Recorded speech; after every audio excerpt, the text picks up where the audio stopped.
Hi guys, this is a lecture on adrenal insufficiency. Just to quick overview of the adrenal gland. So your adrenal gland, okay, it sits on top of the kidney, right?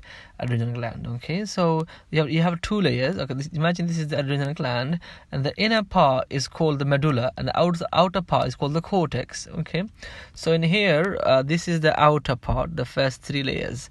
So we have the first layer is called the glomerula.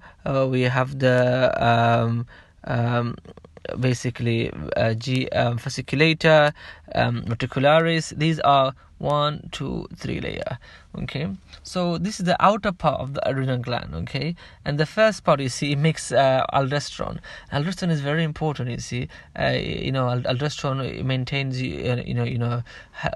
with your blood pressure. It goes to the kidney, and in the kidney, what does it do? It reabsorbs sodium into the blood more, and sort of increases the blood pressure, and it excretes potassium. Okay, and the cortisol is also so important for the body. Again, part of the blood pressure. It causes, it helps with the vascular tone, and many other things. Okay, so adrenal insufficiency, okay, is basically is when it's a condition in which the adrenal gland is not working properly. So the steroid hormone synthesis is low. Okay. So in here we have two cases. You can have either a adrenal insufficiency, which is acute, or chronic. And the difference between these two is going to be the clinical presentation of the patient. So if it's an acute thing, the patient will be acutely unwell, such as being in a hypovolemic shock. These two examples are very important to understand for the exam. So they will tell you that a patient has been taking maybe steroid for long term. Maybe they have a problem, like maybe they have nephrotic syndrome or something like that, and they need steroid for long term, and they've been taking steroid, and suddenly they stop taking steroids.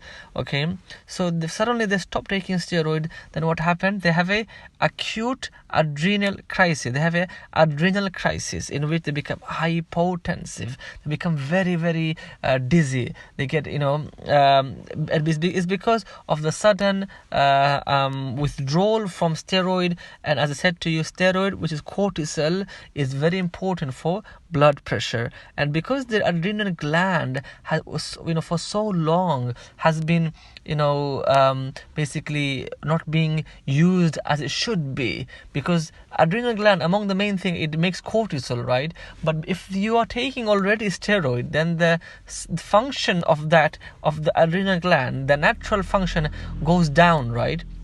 So therefore, the adrenal gland becomes small, atrophic. So the function of the adrenal gland is not up to the optimum level. So therefore, when you stop taking cortisol level, your body can't respond well enough to maintain the blood pressure, to maintain the normal things in the body. So therefore, you become very unwell, hypotensive, hypovolemic, lethargic, and this is sort of a sudden drop in, sort of sudden withdrawal in your medication. The other thing is that the patient may not be taking the patient may not have stopped taking medication, but because of stress, maybe they have an infection, and at the time of this infection, your body needs more cortisol. Okay, and so therefore the patient are advised to increase that they should be they should have increased dose of steroid at the time of infection. So if the patient is on the same dose and they have a stress on the body, they have infection, then again the amount of cortisol needed by the body is not there. So therefore, again, it can lead to a adrenal crisis. Now, with the acute one, you have to manage them acutely. So you have to give them IV hydrocortisone. Memorize this for the exam: hydrocortisone, and then give fluid. Hydrocortisone IV for the exam. Please memorize it. With the chronic one, as obviously you will not get these sort of acute problem of patient is in shock. Rather, you get symptoms, clinical features like postural hypotension. Patient feels has got postural hypotension. Now, chronic thing, there's two things. One is primary, one is secondary. Very, very important.